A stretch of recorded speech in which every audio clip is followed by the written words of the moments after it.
এখন অনেকে পিয়ার নিয়ে লাফাইতেছে। যারা পিয়ার নিয়ে লাফাইতেছে তারা কিন্তু বর্তমানে ইলেকশনে যদি দাঁড়ায় তারা কিন্তু কেউ 500, 1000, 2000 ভোট পাবে কিনা আমার সন্দেহ আছে। যখন আবু সাইদ মারা যায় আমার স্পষ্ট খেয়াল আছে, আবু সাইদ আমরা যখন মারা যায় 16 তারিখে আমি বাইতুল মোকাররমে বিএনপির মহাসচিব সহকারে আর অনেক দলের নেতারা গিয়েছিলেন জানাতে, পুলিশ তাদেরকে ঢুকতে দিবে না, পুরা বাইতুল মোকাররমে চতুর্পাশ দিয়ে ব্যারিকেড দিয়ে রেখেছে।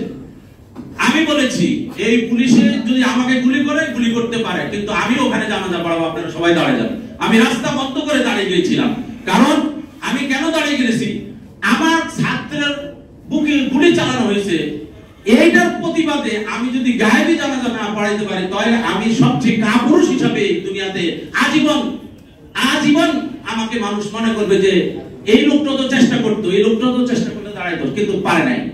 ঠিক তেমনি বর্তমান যিনি আমরা অন্তর্বর্তী সরকার, আমরা সকলে মিলে 64টা রাজনৈতিক দল ঐক্যবদ্ধভাবে ওনাকে আমরা বসিয়েছি।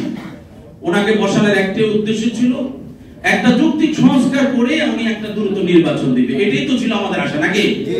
উনি কিন্তু গত 1 বছর, এখন প্রায় কাছাকাছি আর 4-5 দিন, হয়তো 5-7 দিন 10 দিন বাকি আছে 1 বছর পরিপূর্ণ হওয়ার, কিন্তু উনি দেখা গেছে কি উনি কিন্তু সংস্কার হইছে এমন কোন রূপ দেখাইতে পারছে আপনাদেরকে না, কোন সামনে উপস্থাপন হইছে না।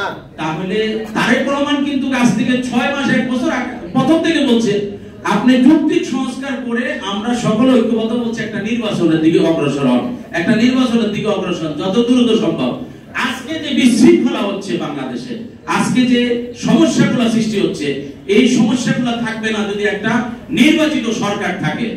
আর নির্বাচিত সরকার থাকলেই কোনো আপনার বিনিয়োগে বাধা আসবে না, মানুষ কর্মসংস্থানে চলে যাবে, মানুষ একটা নির্ধারিত জায়গা পাবে, বিদেশিরা বিনিয়োগের আস্থা পাবে তখনই যখন দেখবে একটা স্থিতিশীল সরকার আছে এবং এই সরকারটা 5 বছরের জন্য নির্বাচিত একটা সরকার ম্যান্ডেট পেয়েছে।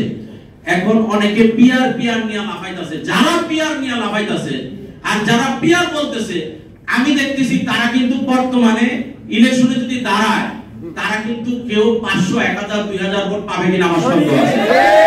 অতএব এই পিয়ার ইলেকশন চলবে না বাংলাদেশে, পিয়ার বলতে কোনো শব্দ নাই। আমাদের কথা একটাই পরিষ্কার, আমরা যেটা চাচ্ছি সেটা হলো 1991 সালে যেই নিরপেক্ষ একটা ইলেকশন হয়েছে, এই নিরপেক্ষ ইলেকশন চাচ্ছি। আগামীতে আলেম ওলামা এবং ছাত্র যুব সমাজ ঐক্যবদ্ধভাবে জনগণের ভোট কেন্দ্রে যাওয়ার নিশ্চয়তা দিতে হবে এবং আগামী দিনে যেন কর্মসংস্থান যেন সৃষ্টি হয়, মানুষের ভিতরে যে বৈষম্য আছে এই বৈষম্য দূর হয়ে যাবে। তারেক রহমানের অঙ্গীকার সরকার হবে জনতার, এটা হলো আমাদের ঐক্যবদ্ধভাবে আমরা আমাদের দেশকে গড়ে তুলবো।